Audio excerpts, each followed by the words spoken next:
গোপাল ভট্টাচার্য মহাশয়ের লাইভ অনুষ্ঠানটি দেখুন প্রতি মঙ্গলবার সন্ধে 6:35, প্রতি বুধবার বেলা 12:05, প্রতি শনিবার সন্ধে 6:35 এবং প্রতি রবিবার বেলা 12:05 একমাত্র সিটিভিএন প্লাস চ্যানেলে। নমস্কার, রবিবাসরীয় আজকাল পরশুর পর্বে আপনাদের সকলকে স্বাগত জানাবো। আমি তিথি রয়েছি আপনাদের সঙ্গে। আর এই মুহূর্তের পর্ব মানে গতকাল শনিবার সন্ধ্যে 6:35 পর্বের পর আজকের পর্ব বিশেষ গুরুত্বের সঙ্গে আমরা সবাই অপেক্ষা করি। তার অন্যতম কারণ হলো এই আগামী সপ্তাহ আপনার কেমন যাবে সেই রাশিফল যেমন আমরা জানতে পারি, তেমনই গুরুত্বপূর্ণ কিছু বিষয় নিয়ে আলোচনা থাকে এবং তার সঙ্গে সরাসরি জুড়ে থাকেন আপনারা ফোন করেন, আপনাদের সঙ্গে কথাও হয়।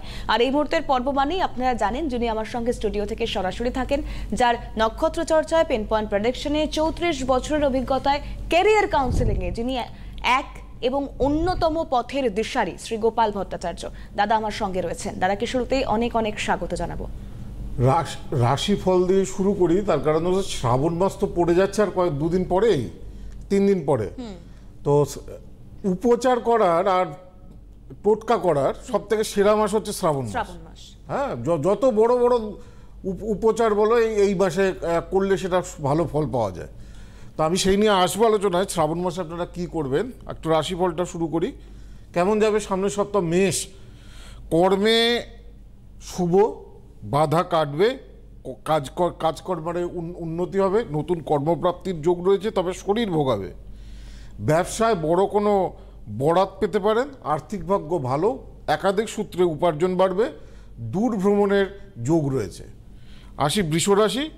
বৃষরাশির আত্মীয় পরিজনদের থেকে ঝামেলা, কর্মের প্রসার এবং অগ্রগতি ঘটবে। উপার্জনের ক্ষেত্রটা ভালোই, অর্থাৎ আয় বৃদ্ধির যোগ রয়েছে সামনের সপ্তাহে, তবে বহু ব্যয়েরও যোগ রয়েছে। তার সঙ্গে দাম্পত্য সমস্যা থাকলে তার সামনের সপ্তাহে মিটে যাবে। দুর্ঘটনায় আঘাতপাত বা রক্তপাতের যোগ রয়েছে। তো আমি দুটো রাশি বললাম, ওনার ফোনে কেউ এসে গেছে, আমি ফোনটা নিয়ে তারপরে রাশিগুলো আবার বলছি। একদমই তাই। হ্যালো, কে রয়েছেন? হ্যালো, আমি বর্ধমান থেকে বলছি। বর্ধমান থেকে বলছেন, নমস্কার, বলুন। হ্যাঁ নমস্কার স্যারকে আমার নমস্কার দেবেন, প্রণাম দেবেন, আপনি আবার নমস্কার নেবেন। বলছি যে আমি আমার ছেলেকে আমি দুবার দেখিয়েছি স্যারের। আচ্ছা, একবার দেখিয়েছি দুর্গাপুরে আর একবার দেখিয়েছি বর্ধমান। আর আমার মেয়েকেও দেখিয়েছি, মেয়েকে দেখিয়ে মেয়ের বিয়ে হয়ে গেছে। মেয়ের বিয়ে হয়ে গেছে? হ্যাঁ, মেয়ের বিয়ে হয়ে গেছে। আচ্ছা, বেশ। আমার প্রশ্ন হচ্ছে যে আমার আচ্ছা, আগে আমি একটা প্রশ্ন করি। আপনি যখন ছেলের জন্য বলছেন দুবার এসেছিলেন, কত সালে এসেছিলেন? তখন ছেলে কি করছিল, কি নিয়ে, কি সমস্যা নিয়ে এসেছিলেন, এখন কেমন আছে? হ্যাঁ, এবার বলছি আমি। আমার ছেলে তখন মানে উচ্চ মাধ্যমিক দেবে সেই মুহূর্তে আমি গেছিলাম। বেশ, ক্যারিয়ার কাউন্সেলিং বলুন। হ্যাঁ, তখন স্যার বললেন ওই ইঞ্জিনিয়ারিং নিয়ে যা। আচ্ছা, হ্যাঁ, দিয়ে ওই ইঞ্জিনিয়ারিং গভর্নমেন্ট কলেজ থেকে কল্যাণীতে পড়ে। বাহ, বেশ। পড়ার পর চাকরিও পেয়েছিল, মানে চাকরি এখনো করছে, কিন্তু চাকরির জায়গাটা একটু টালমাটাল রয়েছে। আচ্ছা, এবার আপনি ছেলের নামটা বলুন, ডেট অফ বার্থটা বলুন। হ্যাঁ, আচ্ছা, ছেলের নামটা বলতে হবে? যদি না বলি নামটা বলতে হবে। আমার অনুষ্ঠানে বলতে হয় এই কারণে, নাম যদি আপনি না বলেন না তাহলে ওরা মেলে না, নামের যে ভাইব্রেন্টটা রয়েছে সেটা মেলে না। এটা আপনারা তো বুঝতে পারেন না, সেই জন্য অনেকে বলেন যে নামটা বলতে হবে। কি নামটা বলতে হয়? হ্যাঁ, পলাশ দাস। বলুন, কি নাম? পলাশ। হ্যাঁ, পলাশ কি? পলাশ দাস। পলাশ দাস। ডেট অফ বার্থ বলুন। হ্যাঁ, ডেট অফ বার্থ হচ্ছে 12/11/11 12/11/91। আস্তে 12/11/91। হ্যাঁ। কটার সময়? ওই 11:49 সকাল। হ্যাঁ, সকাল 11টা। জন্মস্থান কোথায়? জন্মস্থান বর্ধমান। আচ্ছা, মঙ্গলবার ছিল তো? হ্যাঁ। মকর লগ্ন, মকর রাশি, উত্তরাষাঢ়া নক্ষত্র, নরগণে জন্ম। এতদিন ধরে যখন অনুষ্ঠান দেখছেন এটা তো বুঝেছেন যে মকর লগ্ন, মকর রাশি মানে আপনার ছেলের এখন 7.5 একদম লাস্ট স্টেজ চলছে। হ্যাঁ, সেটা আমি বুঝেছি আপনার প্রোগ্রাম দেখে। 30শে মার্চ পর্যন্ত আছে। 30শে মার্চ 2025-এর পর থেকে ওর চাকরিতেও ভালো উন্নতি হবে, নতুন কোনো বেটারমেন্ট পাবে। এবং এই যে 7.5 পিরিয়ড, তো 7.5 পিরিয়ড সকলকেই কম বেশি ভোগায়, মনের মতো হতে চায় না। হ্যাঁ, তো তো সাড়ে সাতির পিরিয়ডটা কেটে গেলেই ওর 30শে মার্চ আর মাত্র মানে 8-9 মাস সাড়ে সাতি রয়েছে, তো এই পিরিয়ডটা কেটে গেলেই সব দিক থেকেই ভালো হবে। আচ্ছা স্যার, একটা কথা জিজ্ঞাসা করছি, ও কি এখন বিয়ের ব্যাপারে দেখবো না? না না, একটু ওয়েট করুন, এতদিন যখন সাড়ে সাতিতে দেখতে পারেন, তবে সাড়ে সাতিটা মিটে গেলেই বিয়েটা দেবেন। আচ্ছা আচ্ছা, সেইটার জন্যই আমি আরো বেশি হ্যাঁ করবো। হ্যাঁ, আর এই 8 মাস আছে, আর 8 মাস একটু ওয়েট করে যান। আচ্ছা স্যার, একটা কথা জিজ্ঞাসা করি, বলছি যে ওর যে মনে যে চিন্তাটা আসছে, ওটা তো আপনিও রেমেডি দিয়েছেন, কিন্তু ওটা কি মানে আরো বাড়াবাড়ি কিছু হবে না তো? না না, সাড়ে সাতিটা মিটে গেলে মেন্টাল ডিপ্রেশন বলুন বা মানসিক চিন্তাগুলো সব দেখবেন কেটে যাবে। সাড়ে সাতির সময় দেখুন, সাড়ে সাতি সবাইকে ভোগায়, শনির সাড়ে সাতি। এই যে আমি বলেছি না যে এখন থেকে সাড়ে সাতি, মেষ রাশির সাড়ে সাতি শুরু হবে 30শে মার্চ থেকে, মকরের সাড়ে সাতি শেষ হবে 30শে মার্চে। তো সিংহ রাশির শনির ঢাইয়া শুরু হবে 30শে মার্চ থেকে, ধনু রাশির শনির ঢাইয়া শুরু হবে 30শে মার্চ থেকে। এই জন্য ধনু, সিংহ, মেষ এখন থেকে সাড়ে সাতি প্রিকোয়েশন প্রতিকার করতে হবে, সাড়ে সাতি মিটে গেলে ভালো হবে। আপনি শুনতে থাকুন, সঙ্গে থাকুন, আপনি শুনতে থাকুন, কেমন? আপনি শুনতে থাকুন, আমরা আবার রাশিফলটা একটু শুনে নিই।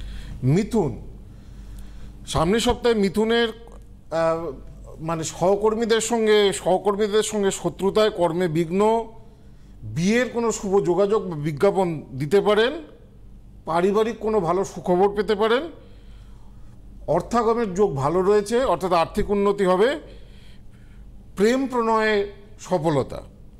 কর্কট রাশি, কার্যসিদ্ধি, সুনাম বৃদ্ধি, নতুন পরিকল্পনায় সফলতা, ঊর্ধ্বতন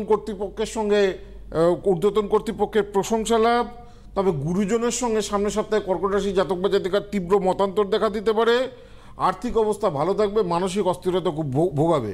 সিংহ, কর্মের ক্ষেত্রে ভালো সপ্তাহ, কোনো কর্মে কোনো সংস্থাগত পরিবর্তন বা জব চেঞ্জ হতে পারে, বা জব চেঞ্জের কোনো সুযোগ আসতে পারে। তবে সম্পত্তি যদি কোনো কিছু কেনেন, সেটাকে ভালো করে আইনত দিকটা ভালো করে দেখে নেবেন, নাহলে সমস্যা রয়েছে। পারিবারিক সম্পর্কগুলো সমাধান হবে, শরীর কিন্তু ভোগাবে। কন্যা, কোনো বন্ধু বা নিকটজনের কাছ থেকে অপমানিত হতে পারেন, শরীর ভোগাবে, সন্তানের কারণে গৃহশান্তি বিঘ্নিত হবে, কর্মে কিন্তু সামনের সপ্তাহে কন্যা রাশির জাতক বা জাতিকাদের প্রচণ্ড বাধা চলবে। তুলা, ব্যবসায় উন্নতি, কর্মে উন্নতি, নতুন কর্মপ্রাপ্তির যোগ, জটিল কর্মে সফলতা। তবে বিপরীত কোনো লিঙ্গের দ্বারা প্রতারিত হতে পারেন, সেই দিক থেকে সাবধানে থাকতে হবে। অতি ঝুঁকির কাজ সামনের সপ্তাহে না করাই ভালো, শরীর ভোগাবে। এমনি এখন সবার কিন্তু ভাইরাল ফিভার হচ্ছে, কাশি আর সর্দি আর জ্বর খুব হচ্ছে। তো সুতরাং এই সময়, কেন এই সময় প্রত্যেক বছরেই এই সর্দি কাশি জ্বর প্রত্যেকের ফিরে আসে, তো সাবধানে থাকতে হবে। তুলা রাশির শরীর কিন্তু ভোগাবে। বৃশ্চিক, কর্মের ব্যাপারে শুভ, কর্মোন্নতির যোগ, পদোন্নতি, মনোমত স্থানে বদলির সুযোগ আসতে পারে, আর্থিক উপার্জন বাড়বে, তবে জেদ অহংকারে ক্ষতি, দাম্পত্য জীবনে কোনো ধরনের গোলযোগ দেখা দিতে পারে। ধনু, ব্যবসায় অগ্রগতি, কর্মে অগ্রগতি, যেখানে পুরনো টাকা, পাওনা টাকা ফেরত পেতে পারেন। হঠাৎ করে কোনো অর্থপ্রাপ্তির যোগ রয়েছে, সেটা শেয়ার মার্কেট হতে পারে, লটারি হতে পারে, বা ফাটকা হতে পারে। বিয়ের কোনো শুভ যোগাযোগ রয়েছে। দাম্পত্য জীবন, দাম্পত্য ক্ষেত্রে অশান্তি দেখা দেবে, মানসিক বিক্ষিপ্ততা থাকবে। ধনু পর্যন্ত বললাম। আমার মনে হয় ফোনে আর একজনকে এসে গেছে, ফোনটা দেখে নিই, তারপরে আসছি। মকর, কুম্ভ, মীন, 3টে রাশি তারপরে বলছি। হ্যাঁ, হ্যালো, কে রয়েছেন? হ্যালো ম্যাম, নমস্কার স্যার। নমস্কার, আমি পিয়ালি বলছি, পিয়ালি পাল, কাটোয়া থেকে। কাটোয়া থেকে কার সম্পর্কে জানবেন? আমি নিজের সম্পর্কেই জানতে চাই। আচ্ছা, অনুষ্ঠান দেখেন, পরিচিত কেউ এসেছিলেন দাদার কাছে? হ্যাঁ হ্যাঁ, আমার দিদি গেছিল, দিদির মেয়ের জন্য গেছিল, উপকার পেয়েছে। সে এখন পিএইচডি করছে, পড়াশোনা করছে, সব প্রবলেম সমাধান হয়ে গেছে স্যারের কাছে গিয়ে। আচ্ছা বলো, আজকে তোমার ব্যাপারে বলো। Date of birth 10 March 1999। 10 March 99, তার মানে এখন বয়স হচ্ছে নিয়ার অ্যাবাউট কি বলে 25, তাই তো? 25 বছর। হ্যাঁ, সময় বলো। 8:50 PM সন্ধ্যে। 8:50 PM। কোথায় জন্মস্থান? কাটোয়া। কাটোয়া। তোমার জন্মবার যেটা দেখতে পাচ্ছি, এটা বুধবার ছিল, কেমন? হ্যাঁ স্যার। তুলা লগ্ন, বৃশ্চিক রাশি, জ্যেষ্ঠা নক্ষত্র, ঠিক আছে? এই হচ্ছে হরোস্কোপ, জন্মছক। দেখো এই হচ্ছে জন্মছক। দেখো লগ্নে মঙ্গল, প্রথম কথা হচ্ছে মাঙ্গলিক, বিবাহস্থানে শনি, ডবল মাঙ্গলিক। তো ডবল মাঙ্গলিক থাকলে কি হয়, বিয়ের জায়গা খুব ডিস্টার্ব হবে। আচ্ছা, হ্যাঁ, দেখা যাবে তোমার দেখবে একটা দীর্ঘদিনের রিলেশন কি কেটে গেছে। হ্যাঁ স্যার। হ্যাঁ, তো বিয়ে নিয়ে ঝামেলা হবে। এটা এই চারটা ডবল মাঙ্গলিক দোষ আছে তোমার চার্টে। লগ্নে মঙ্গল থাকলে এমনি মাঙ্গলিক, তারপরে আবার মঙ্গল যদি শনির সঙ্গে জুড়ে যায় তাহলে সেটা ডবল মাঙ্গলিক হয়ে যায়, মাঙ্গলিকের পরিমাণটা অনেকটা বাড়িয়ে দেয়। আচ্ছা, তোমার প্রেম করেই বিয়ে হবে, কিন্তু ডবল মাঙ্গলিক দোষ ঠিক করতে হবে, নিজের পছন্দেই বিয়ে হবে। আচ্ছা স্যার, আমার একটা প্রশ্ন ছিল, মানে যার সাথে আমি রিলেশনশিপে ছিলাম এখন একটু ব্রেকআপ হয়ে গেছে, তো তার সাথে কি ফার্দার কন্ট্যাক্ট হবে নাকি নতুন কিছু? মানে ডবল মাঙ্গলিক দোষটা ঠিক করতে হবে। ডবল মাঙ্গলিক দোষটা ঠিক করলে তোমার যার সাথে আগে রিলেশন ছিল তার সাথেই আবার তোমার সম্পর্ক ঠিকঠাক জোড়া লাগবে। বুঝতে পেরেছো? বেশ, সেক্ষেত্রে একটা কথা বলি, কারণ 2রা সেপ্টেম্বর কৌশিকী অমাবস্যা রয়েছে এবং তার আগে যে কোনো চেম্বারে দাদার সঙ্গে যোগাযোগ করবার জন্য আপনি বুকিং নিতে পারেন 8584038631 ফোন নাম্বারে। আর যদি মনে করেন যে অনলাইনে যোগাযোগ করবেন 8017301562 অনলাইন প্রেডিকশনের জন্য ফোন নাম্বার যাচ্ছে। এই যে এত রবিবার বেরোলেই বিভিন্ন পেপারে পাত্র চাই এত বিজ্ঞাপন, সবার কি বিয়ে হচ্ছে? দীর্ঘদিন ধরে বিয়ের যোগাযোগ তৈরি হচ্ছে, বিয়ে হচ্ছে না। তো মাঙ্গলিক, ডবল মাঙ্গলিক, জড়ত্ব দোষ এগুলো থাকলে আপনি যতই চেষ্টা করুন না কেন বিয়েতেও বাধা আসবে, এগুলোকে যদি ঠিকঠাক না করা যায়।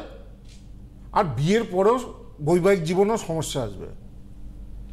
38 বছর, 39 বছর, 40 বছর পেরিয়ে যাবে, মনের মতো পাত্র বা পাত্রী পাবেন না। যতই বিজ্ঞাপন দিন, যতই যোগাযোগ করুন, যতই ম্যাট্রিমনিতে দিন আর যাই করুন, সরকারি চাকরি নেই, প্রায় ডুমুরফুল হয়ে গেছে। তার মধ্যে যদি চারটে দারিদ্র দোষ এবং গুরুচণ্ডালী দোষ থাকে তাহলে তো হয়েছে।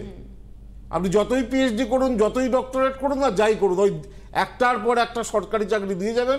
36 বছর, 37 বছর, 38 বছর, মানে চাকরির সময়সীমা পেরিয়ে যাবে, বয়স পেরিয়ে যাবে, হবে আর হবে না। এটা অমোঘ বিচার। হ্যাঁ, এগুলো হচ্ছে অমোঘ বিচার জন্মছকে। তো সেই জন্য কেরিয়ারটা জানতে হয়। আর দেখুন 34 বছরে আমি কেরিয়ার কাউন্সিলিংয়ে খুব জোর গলায় বলতে পারি, আমি আজ পর্যন্ত যাকে যা বলেছি তার তাই হয়েছে। যাকে ডাক্তার বলেছি সে ডাক্তার হয়েছে, যাকে ইঞ্জিনিয়ার বলেছি সে ইঞ্জিনিয়ার হয়েছে, যাকে বলেছি পাইলট হবে, যাকে বলেছি WBCS হবে, যাকে বলেছি IAS হবে, সেই হয়েছে। তো চারটা তো জানতে হবে। চাকরির বাজারে কি কেরিয়ার কোন দিকে গেলে, বা ব্যবসাও যদি করেন, ব্যবসাতে আপনাকে জানতে হবে যে আপনার দশম ভাব শনির দ্বারা সংযুক্ত, তাহলে আপনাকে লোহার ব্যবসা করতে হবে, বা কোনো আয়রনের ব্যবসা করতে হবে, বা কোনো খনিজ প্রোডাক্টের ব্যবসা করতে হবে। হ্যাঁ, যদি সেখানে যদি রবি যুক্ত হয়, কাঠের সঙ্গে যুক্ত ব্যবসা করতে হবে, জুয়েলারি বিজনেস করতে হবে। তো ব্যবসার প্রোডাক্ট তো জানতে হবে। আপনার ছক বলছে আপনি জামা কাপড়ের ব্যবসায় উন্নতি করবেন আর আপনি কেরোসিন তেলের ব্যবসা করছেন, তা সেখানে কি উন্নতি করতে? সেই জন্য অ্যাস্ট্রোলজিক্যাল গাইডলাইন কাউন্সিলিংয়ের ক্ষেত্রে অত্যন্ত জরুরি। আর এগুলো দেখাতে হবে সামনে। আবার বলি, কৌশিকী অমাবস্যা, আমরা বলি এই অমাবস্যার মতো অমাবস্যা হয় না। এবারে 2রা সেপ্টেম্বর পড়েছে কৌশিকী অমাবস্যা। কৌশিকী অমাবস্যায় আমার বাড়িতে অন্তত কয়েক হাজার মানুষ আসবে, সব মানে এই বিভিন্ন ধরনের সমস্যাগুলোর জন্য বিভিন্ন ধরনের পুজো। তো কৌশিকী অমাবস্যা স্পেশাল বুকিং গড়িয়াহাট, দুর্গাপুর এবং বারাসাতি একমাত্র পাবেন কৌশিকী অমাবস্যার আগে যারা দেখাতে চাইছেন এখন। তো সুতরাং গড়িয়াহাট, দুর্গাপুর এবং বারাসাতের হেল্পলাইন নম্বরে যোগাযোগ করুন। আমি প্রত্যেকটা চেম্বারের ফোন নাম্বার বলে দেবো, তবে তার আগে একজন দর্শক বন্ধু রয়েছেন, ফোনটা নিয়ে নি। নমস্কার, কে রয়েছেন? হ্যালো, নমস্কার। নমস্কার, কে বলছেন? আমি মেদিনীপুর থেকে বর্ণিতা বেরা বলছি। আচ্ছা, কার সম্পর্কে জানবেন? আমি নিজের সম্পর্কেই জানবো। দাদার কাছে এসেছিলেন বা পরিচিত কেউ এসেছিলেন? আগে আমার মা আমার পড়াশোনার ব্যাপারে জানতে গিয়েছিলেন। আচ্ছা, আমি এখন পড়াশোনা নিয়ে স্যাটিসফাইড। আমি একটু বিয়ের ব্যাপারে জানতে চাই, বাড়ি থেকেও জানতে চাই, আমিও জানতে চাই। বলো ডেট অফ বার্থ। আমার ডেট অফ বার্থ হচ্ছে 30শে মার্চ 1998। 30শে মার্চ 98। সময় বলো। সময় সকাল 10টা 40। সকাল 10টা। কোথায়? হলদিয়া। মা যখন আপনার জন্য এসেছিলেন তখন আপনি কি করতেন আর এখন কি পড়ছেন? আমি যখন গিয়েছিল মা অনেক তখন আমি স্কুলে পড়তাম, এখন আমি পিএইচডি করছি, আমি বাইরে পিএইচডি করছি। পিএইচডি করছেন, বেশ, ওই জন্যই জানতে চাইলাম। স্কুলে পড়তো, ক্যারিয়ার কাউন্সেলিং থেকে, ক্যারিয়ার কাউন্সেলিং থেকে একদম। সোমবার জন্মবার তোমার, মিথুন লগ্ন মেষ রাশি, ভরণী নক্ষত্র নরগণ, তো এই হচ্ছে হরোস্কোপ বা জন্মছক। প্রথম কথা হচ্ছে যে কি বলে, লগ্নে কোনো গ্রহ নেই, দ্বিতীয় কোনো গ্রহ নেই, তৃতীয় রাহু। আচ্ছা, বিয়ের ব্যাপারে জানতে চাইছো? হ্যাঁ, বিয়ের ব্যাপারে জানতে চাই। তো বিয়ের ব্যাপারে মেন ব্যাপার হচ্ছে তোমারও তো নিজস্ব পছন্দ বা পরিচিত সূত্র থেকে বিয়ে হবে, তোমার যা চার্টের যা গতি প্রকৃতি রয়েছে। আচ্ছা, ঠিক আছে। এখন কোনো রিলেশন আছে? না না। কোনো পছন্দ বা পরিচিত সূত্র থেকে বিয়ে হবে। আর বিয়ের 2025 সালে বাড়ি থেকে যোগাযোগ করছে, কিন্তু সেরকম ভাবে কোনো না, তোমার পরিচিত সূত্র থেকেই বিয়ে হবে। দেখবে তোমার বাড়ির খুব কাছাকাছি, বেশি দূরে বিয়ে হবে না, 1 থেকে 1.5 ঘন্টার মধ্যে, এবং কোনো পরিচিত সূত্র থেকে আলাপ হবে। 2025 সালের জুন মাসের পরে তোমার বিয়ের যোগ শুরু হচ্ছে, তারপরে দেখবে বিয়ে হবে। কেমন? তবে বিয়ের আগে জটক বিচার করাবে। ঠিক আছে, শুনতে থাকুন। হ্যাঁ, আমি 3টে রাশি আগে বলে দিই, তারপর বাকি। মকরের সামনের সপ্তাহে ব্যবসায় উন্নতি, আর্থিক উন্নতি, কি বলে, কোনো সন্তানের শরীর নিয়ে চিন্তা, লটারি বা শেয়ারে প্রাপ্তির যোগ রয়েছে, নতুন কর্মপ্রাপ্তির সুযোগ আসতে পারে। মোট কথা মকরের ক্ষেত্রে সামনের সপ্তাহটা শুভ সপ্তাহই বলা যায়, খালি শরীরে ছোটোখাটো আঘাতপ্রাপ্তির যোগ রয়েছে। কুম্ভ, প্রচণ্ড ব্যয় বৃদ্ধি হবে, কুসঙ্গে ক্ষতি মকর রাশির, মেজাজ সপ্তমে থাকবে কুম্ভ রাশির সামনের সপ্তাহে, মাথা প্রচণ্ড গরম থাকবে সব ব্যাপারে, একটু মানে সাবধানে থাকতে হবে। পারিবারিক সম্পর্কগুলো খারাপ হতে পারে, কোনো বিপরীত লিঙ্গের বন্ধুর দ্বারা উপকৃত হতে পারে। মীন, গৃহে অশান্তি, কর্মে অপযশ, কর্মে বাধা, যে কোনো সম্পত্তি ক্রয়ের জন্য শুভ সপ্তাহ, শত্রুর দ্বারা বড় কোনো ক্ষতির যোগ রয়েছে। মীন রাশির সামনের সপ্তাহটা একটু সাবধানে পা ফেলতে হবে। এই হলো 12টা রাশির সামনের রাশিফল। আচ্ছা, আমি একটু গড়িয়াহাটের চেম্বারের জন্য যারা বুকিং করতে চাইছেন 9007935831, কৌশিকী অমাবস্যার আগে গড়িয়াহাট, বারাসত, দুর্গাপুর, তাছাড়াও তো একাধিক চেম্বার রয়েছে। বারাসত চেম্বারের জন্য যারা বুকিং নিতে চাইছেন 8584038640, বারাসত এবং বর্ধমান চেম্বারের জন্য এই ফোন নাম্বার 8584038640। দুর্গাপুর চেম্বারের জন্য বুকিং নাম্বার যাচ্ছে 9748749041। আর সমস্ত চেম্বার আপনারা হলদিয়া থেকে শুরু করে আগরতলা, ওদিকে দিল্লি, ব্যাঙ্গালোর, যে কোনো চেম্বারের জন্যই বুকিং নিতে 8584038631 এই ফোন নাম্বারে যোগাযোগ করবেন। যারা মনে করছেন চেম্বার অবধি আসতে পারছেন না কোনো কারণবশত, তারা অনলাইন প্রোটেকশনের জন্য যোগাযোগ করতে পারেন 8017301562, 8017301562 অনলাইন প্রোটেকশনের ক্ষেত্রে যোগাযোগের নম্বর। শ্রাবণ মাসে কি কি উপচার করলে মহা সৌভাগ্য লাভ হয়? প্রথম কথা হচ্ছে শ্রাবণ মাসে মানে অক্ষয় বেল লাগাবেন। অক্ষয় বেল গাছ, অক্ষয় বেল গাছ কীভাবে লাগাতে হয় জানেন? একটা টবের মধ্যে যদি বেল গাছ এবং সাদা আকন্দ গাছ একসঙ্গে লাগানো হয়, রোপণ করা হয়, সেটাকেই বলা হয় অক্ষয় বেল গাছ। হ্যাঁ, একটা টবের মধ্যে একই সঙ্গে যদি বেল গাছ, মানে বেল পাতা, যে তার থেকে বেল হয়, এবং তার সঙ্গে সাদা আকন্দ গাছ, এতে কি লাভ হয় বাড়িতে? যে বাড়িতে অক্ষয় বেল থাকে সেই বাড়িতে আমরা বলি বিজয় লক্ষ্মী সেই বাড়িতে থাকে। আচ্ছা আচ্ছা। লক্ষ্মীর তো অনেকগুলো রূপ আছে, বিজয় লক্ষ্মী সর্বত সেই অক্ষয় বেলকে যদি এই শ্রাবণ মাসে যদি পোতা যায়, কি বার পুঁততে হয়? সোমবার। অক্ষয় বেল, তো অক্ষয় বেল, অনেকের বাড়িতে বেল গাছ আছে, বেলপাতার গাছ, যদি বেলপাতার গাছ না থাকে একটা ডাল ভেঙে নিলেই বেল গাছ হয়। আকন্দ গাছও তাই, সাদা আকন্দ গাছ সব থেকে শুভ। সাদা আকন্দ গাছের ডাল ভেঙে মাটিতে পুঁতে দেবেন, এই বর্ষাকাল বৃষ্টি হবে, ও গাছ এমনি বড় হয়ে যাবে। আমার বাড়িতে তো বহু। সুতরাং অক্ষয় বেল গাছ শ্রাবণ মাসে রোপণ করা, বাড়িতে রাখা, বাড়ির অনেক বাস্তুদোষ নাশ করে, এবং তার সঙ্গে পাশাপাশি কি বলে, বাড়িতে বিজয় লক্ষ্মী তার সেই গৃহে বাস করে। এইটা হচ্ছে।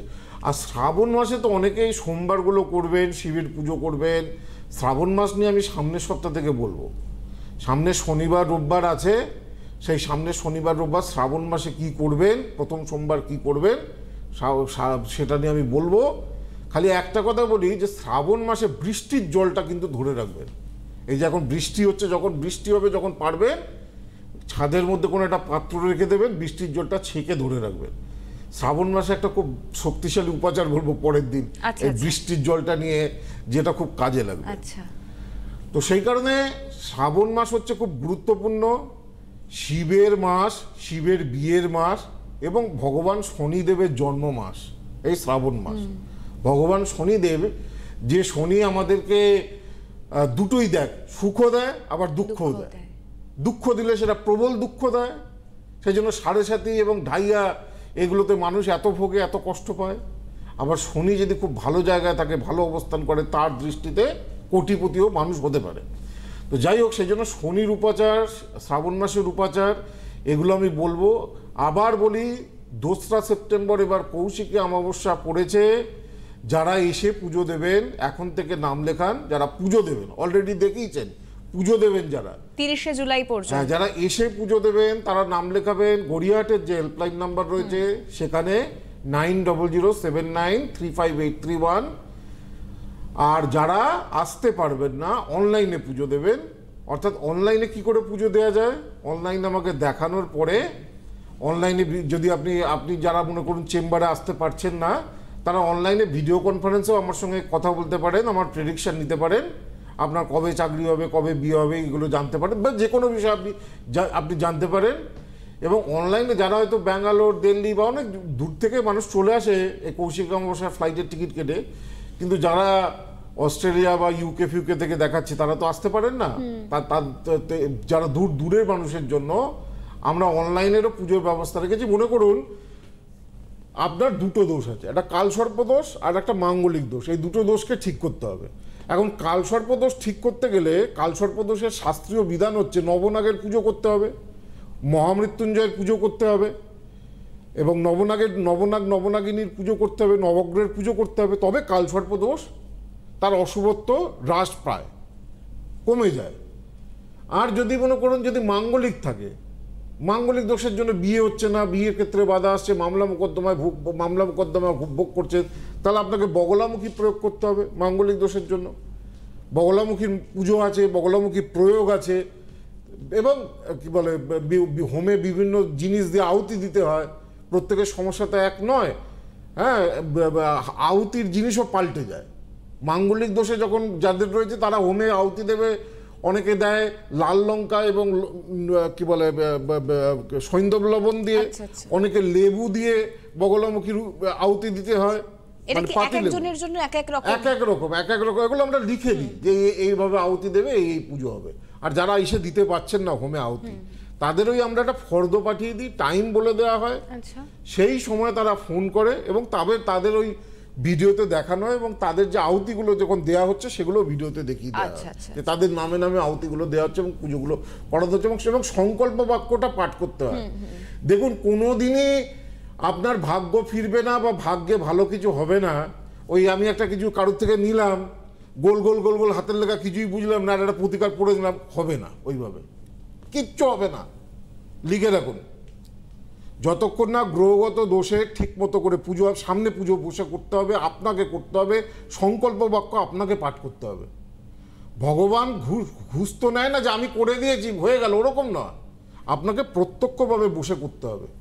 তবে আপনি যে সমস্যা, চাকরি নিয়ে বাধা, কর্মে উন্নতি হচ্ছে না, বিয়েতে সমস্যা বা যাই হোক, সন্তান হতে চাইছে না, যাই হোক, সেগুলো থেকে ওভারকাম করতে পারবেন।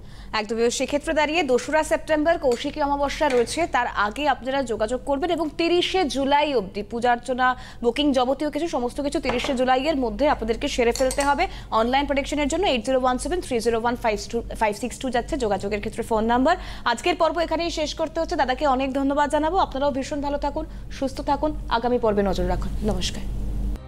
গোপাল ভট্টাচার্য মহাশয়ের লাইভ অনুষ্ঠানটি দেখুন প্রতি মঙ্গলবার সন্ধে 6:35, প্রতি বুধবার বেলা 12:05, প্রতি শনিবার সন্ধে 6:35 এবং প্রতি রবিবার বেলা 12:05 একমাত্র CTVN+ চ্যানেলে।